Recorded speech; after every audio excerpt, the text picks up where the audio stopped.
भारताचा कारभार द्यावा यासाठी आंदोलनांनी उग्र स्वरूप धारण केलेले होते. इंग्रज भारतातून काढता पाय घेऊ लागले होते. परंतु भारत सोडून जात असताना भारतातील सर्व व्यवस्था सक्षमपणे उभी करून जावे यासाठी नियोजन सुरू होते.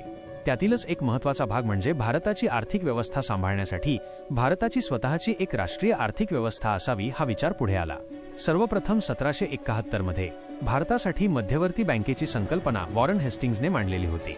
1926च्या यंग हिल्टन कमिशनच्या शिफारशीवरून तसेच गोलमेज परिषदेच्या चर्चेअंती भारतासाठी एक मध्यवर्ती बँक स्थापन करण्याचा निर्णय घेण्यात आला.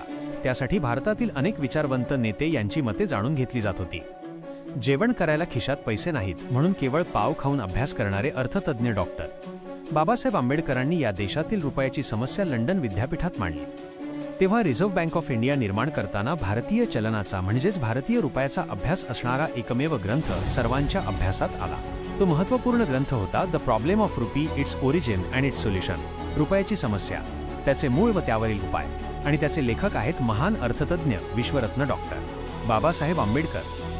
डॉक्टर बाबासाहेब आंबेडकर यांच्या संशोधनातून निर्माण झालेल्या the problem of rupee, its origin and it's solution, रुपयाची समस्या, त्याचे मूळ व त्यावरील उपाय या ग्रंथाच्या संशोधनाच्या तत्वांवर, अभ्यासावर, निकषांवर देशातील सर्व बँकांची मातृसंस्था, देशाचे आर्थिक धोरण ठरविणारी संस्था म्हणजेच रिझर्व्ह बँक ऑफ इंडिया उभी राहिली. यासाठी संसदेत 6 मार्च 1934ला आरबीआय कायदा 1934 संमत करण्यात आला आणि 1 एप्रिल 1935ला रिझर्व्ह बँक ऑफ इंडियाची अधिकृतपणे स्थापना करण्यात आली. अशा प्रकारे भारताला स्वतःची आर्थिक संस्था उभी करता आली. येथे आजच्या पिढीतील प्रत्येक व्यक्तीने ही गोष्ट लक्षात घेतली पाहिजे की ज्या मुलाला बालपणी आपल्या घरात आपल्या आत्याच्या पिशवीत 2 आण्यांच्यावर पैसे नाहीत हे दिसलं होतं, त्याच मुलाने पुढे आपल्या वयाच्या